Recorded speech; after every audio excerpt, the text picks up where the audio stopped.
ونصلي ونسلم على رسوله الكريم أما بعد فأعوذ بالله من الشيطان الرجيم بسم الله الرحمن الرحيم وأن هذا صراطي مستقيما فاتبعوه ولا تتبعوا السبل فتفرق بكم عن سبيله۔ پارہ نمبر 8 سورہ انعام آیات نمبر 153 154 رکوع نمبر 19۔ وَأَنَّ هَذَا صِرَاطِي مُسْتَقِيمًا فَاتَّبِعُوهُ، اور بلا شبہ یہ میرا سیدھا راستہ ہے، پس تم اس کا اتباع کرو۔ وَلَا تَتَّبِعُوا السُّبُلَ فَتَفَرَّقَ بِكُمْ عَنْ سَبِيلِهِ، اور اتباع نہ کرو دوسرے راستوں کا، فَتَفَرَّقَ بِكُمْ عَنْ سَبِيلِهِ، پس ہٹا دیں گے تمہیں اللہ کے راستے سے۔ ذَلِكُمْ وَصَّاكُمْ بِهِ لَعَلَّكُمْ تَتَّقُونَ، یہ وہ چیزیں ہیں جن کا تمہیں تاکیدی حکم دیا ہے تاکہ تم تقوی اختیار کرو۔ ثم آتینا موسیٰ تماما علی الذی احسن وتفصیلا لکل شیء، پھر ہم نے حضرت موسیٰ علیہ السلام کو کتاب دے جس سے اچھے عمل کرنے والوں پر نعمت پوری ہو گئی اور تفصیل تیار کی اس کی۔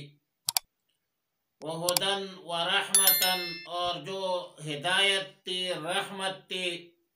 لَعَلَّهُمْ بِلِقَاءِ رَبِّهِمْ يُؤْمِنُونَ، تاکہ وہ اپنے رب کے ملاقات کا یقین کریں۔ آیت نمبر 153 میں فرمایا وَأَنَّ هَذَا صِرَاطِي مُسْتَقِيمًا فَاتَّبِعُوهُ، یہ دین اسلام، دین محمد عربی صلی اللہ علیہ وسلم، یہ میرا راستہ ہے اور اسی راستے پر چلو، دوسرے راستوں کو اختیار مت کرو، دوسرے راستوں پر مت چلو،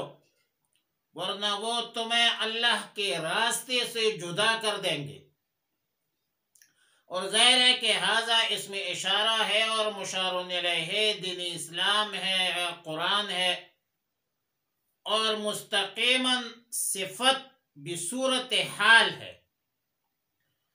اور اس خاص ترکیب میں اشارہ ہے اس طرف کہ دین اسلام کا مستقل ہونا، مستقیم ہونا، دین اسلام کا مستقیم ہونا یہ ایک لازمی صفت ہے۔ اور جب دین اسلام اللہ کا راستہ ہے، صراط مستقیم ہے، سیدھا راستہ ہے، تو فَاتَّبِعُوهُ، اب منزل مقصود سیدھا راستہ جب آ گیا تو اسی سیدھے راستے پر چلو۔ اور وَلَا تَتَّبِعُوا السُّبُلَ، سبل سبیل کی جمع ہے، اس کا معنی ہے راستہ، اور اس کا مراد یہ ہے کہ مقصد یہ ہے کہ اللہ تک پہنچنے کا جو اصلی راستہ ہے وہ ایک ہی ہے، اور وہ ہے دین اسلام۔ لوگوں نے جو خود ساختہ راستے بنائے ہیں، ان خود ساختہ راستوں پر مت چلو، کیونکہ لوگوں کے بنائے ہوئے راستے اللہ تک نہیں پہنچ سکتے۔ لوگوں کے بنائے ہوئے راستے تمہیں اللہ کے راستے سے دور کرے گا۔ اور تفسیر مظہری میں حضرت قاضی ثناء اللہ رحمۃ اللہ علیہ فرماتے ہیں کہ نزول قرآن بعثت نبوی کا منشا یہ ہے کہ جو لوگ اپنے خیالات اور اپنے تجاویز کو چھوڑ کر قرآن و سنت کو اپنے مقصدی زندگی بناتے ہیں تو اصل اطاعت، اصل بندگی، اصل فرمان برداری وہ یہی ہے کہ لوگ اپنے خیالات، اپنے تجاویز، اپنے افکار کو چھوڑ کر قرآن و سنت کو اپنائیں۔ لیکن مسئلہ یہ ہے کہ لوگوں نے اپنی زندگی کو دین اسلام کے سانچہ اور ڈھانچہ میں ڈالنے کے بجائے اپنے اپنی خواہشات کے مطابق عجیب قسم کے تعویلیں شروع کیے، اور یہ ہے گمراہی کی ابتدا۔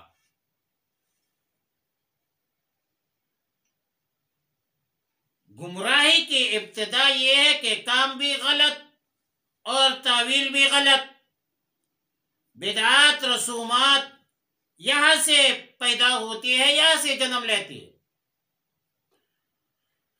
لہذا بدعات و رسومات سے بچنے کے لیے اس میں تاکید کی گئی کہ اللہ کے احکامات اور رسول اللہ صلی اللہ علیہ وسلم کے تعلیمات پر عمل کرو، خود ساختہ طریقوں کو ترک کرو۔ مسند دارمی میں حضرت عبداللہ ابن مسعود رضی اللہ تعالیٰ عنہ سے روایت ہے کہ ایک مرتبہ رسول اللہ صلی اللہ علیہ وسلم نے ایک سیدھا خط کھینچا اور فرمایا یہ اللہ کا راستہ ہے، اور دائیں بائیں خطوط کھینچے اور فرمایا یہ سبل ہے، یعنی یہ وہ راستے ہیں جن راستوں سے منع کیا گیا ہے اس آیت میں، اور پھر فرمایا کہ ان میں سے ہر راستے میں شیطان مسلط ہے جو لوگوں کو سیدھے راستے سے ہٹا کر اس طرف بلاتا ہے، اور پھر آیت مذکورہ تلاوت فرمائی کہ وَأَنَّ هَذَا صِرَاطِي مُسْتَقِيمًا فَاتَّبِعُوهُ وَلَا تَتَّبِعُوا السُّبُلَ فَتَفَرَّقَ بِكُمْ عَنْ سَبِيلِهِ، اور آیت کے آخر میں فرمایا ذَلِكُمْ وَصَّاكُمْ بِهِ لَعَلَّكُمْ تَتَّقُونَ، یعنی اللہ نے تمہیں اس کا تاکیدی حکم اسی لیے دیا ہے کہ تم احتیاط کرو، تقوی اختیار کرو۔ اور اگر آیات نمبر 51، 52، 53 تینوں آیتوں کے آخر پر نظر ڈالی جائے تو آیت نمبر 51 کے آخر میں فرمایا لعلکم ذالکم وصاکم بہ لعلکم تعقلون، آیت نمبر 152 کے آخر میں فرمایا ذالکم وصاکم بہ لعلکم تذکرون، اور آیت نمبر 153 کے آخر میں فرمایا لعلکم تتقون۔ آیت نمبر 151 میں 5 حکم بیان کرنے کے بعد فرمایا لعلکم تعقلون، آیت نمبر 152 میں 4 حکم بیان کرنے کے بعد فرمایا لعلکم تذکرون، اور آیت نمبر 153 میں صرف 1 حکم بیان کرنے کے بعد فرمایا لعلکم تتقون۔ مسئلہ کیا ہے؟ چونکہ قرآن کریم دنیا کے عام قوانین کی طرح قوانین کا کتاب نہیں ہے۔ عام قوانین میں حاکمانہ قوانین ہوتی ہے، اور عام قوانین حاکمانہ قوانین پر مشتمل ہوتے ہیں۔ قرآن کریم مربیانہ قانون ہے، قرآن کریم کے قوانین مربیانہ قانون ہے۔ اگر قانون بیان کیا تو قانون کے ساتھ ایک آسان تدبیر بھی بتلا دی، اور 2 چیزیں، ایک خوف خداوندی اور ایک فکر خوف آخرت۔ یہ وہ چیزیں ہیں جو انسان کو قانون کے پابندی پر مجبور کرتا ہے، خلوت میں، جلوت میں، عوام میں، خواص میں، ہر جگہ، ہر موقع پر آپ کو مجبور کرتا ہے کہ آپ اللہ کے احکامات پر عمل کریں۔ لہذا تینوں آیتوں کے آخر میں ایسے کلمات، ایسے جملے لائے گئے جو ایک انسان کا فکر، ذہن، دل اور دماغ مادی چیزوں سے پرا کر خوف خداوندی اور خوف آخرت کی طرف لے جاتی ہے۔ آیت نمبر 51 میں 5 احکامات کیا تھے؟ شرک سے بچنا، والدین کے نافرمانی سے بچنا، قتل اولاد سے بچنا، بے حیائی کے کاموں سے بچنا، کسی کے ناحق خون سے بچنا، کیونکہ یہ 5 کام جاہلیت کے زمانے میں اس کو عیب نہیں سمجھا جاتا تھا، اس لیے فرمایا کہ عقل سے کام لو۔ جاہلیت اور آباء و اجداد کے رسوم اور خیالات کو چھوڑ دو، کچھ عقل سے کام لو یار۔ تب فرمایا لعلکم تعقلون۔ آیت نمبر 152 میں 4 احکامات ذکر ہوئے۔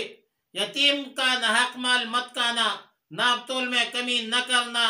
بات کرنے اور کہنے میں حق اور صدق کا خیال رکھنا، اور اللہ کے عہدوں کو پورا کرنا۔ ظاہر ہے ہر سلیم الفطرت انسان جانتا ہے، مانتا ہے کہ ان چیزوں کا لحاظ رکھنا ضروری ہے، لیکن غفلت کرتے ہیں، اور غفلت کا علاج ہے یا دہانی مذاکرہ، تذکرہ، اسی لیے فرمایا لعلکم تذکرون۔ اور آیت نمبر 153 میں فرمایا صراط مستقیم پر چلنے کی ہدایت، ایک حکم تھا، لیکن صراط مستقیم پر چلنے کا تعلق تقوی سے ہے، اس لیے فرمایا لعلکم تتقون۔ اور تینوں جگہ فرمایا ذالکم وصاکم، تاکید حکم، 3 دفعہ تاکید حکم۔ اور آیت نمبر 154 میں فرمایا ثم آتینا موسیٰ الکتاب تماما، ثم ترتیب ذکر کے لیے ہے، اور مطلب یہ ہے کہ مذکورہ باتوں کے بعد جان لو کہ ہم نے حضرت موسیٰ علیہ السلام کو کتاب عطا فرمایا تھا، اور اسی کتاب میں یعنی تورات میں نعمتیں تھی، نعمتوں کی تکمیل تھی نیکوکاروں کے لیے، اور اس کتاب میں اچھی طرح عمل کرنے والے جو تھے، اس میں ہر چیز کی تفصیل تھی، ہر چیز کی بیان تھا جو سیدنا موسیٰ علیہ السلام کی شریعت سے متعلق تھی۔ ظاہر ہے کہ تورات اللہ کا کتاب تھا، موسیٰ علیہ السلام پر نازل ہوا تھا تاکہ بنی اسرائیل راہ راست پر آ جائے، اس میں ہدایت تھی، اس میں رحمت تھی، لیکن بنی اسرائیل نے اپنی فطری خباثت اور شرارت کی وجہ سے مختلف قسم کے ہیل و بہانوں سے تورات پر عمل نہیں کیا۔ تورات میں خوف خداوندی تھی، خوف آخرت تھی، ضروری احکامات کے ساتھ ساتھ رسول اللہ مبارک صلی اللہ علیہ وسلم پر ایمان کا ذکر موجود تھا، رسول اللہ مبارک صلی اللہ علیہ وسلم کے اوصاف موجود تھے، لیکن بنی اسرائیل ان صفات کو چھپاتے تھے اور اللہ کی غضب کے مستحق ہو گئے۔ فباؤوا بغضب علی غضب، لہذا مسلمانوں کو چاہیے کہ اللہ کی کتاب اور رسول اللہ مبارک صلی اللہ علیہ وسلم کی تعلیمات پر عمل کریں، اور اس میں تمہاری صلاح بھی ہے، مسلمانوں کی فلاح بھی ہے، دنیا اور آخرت کی کامیابی اور کامرانی بھی ہے۔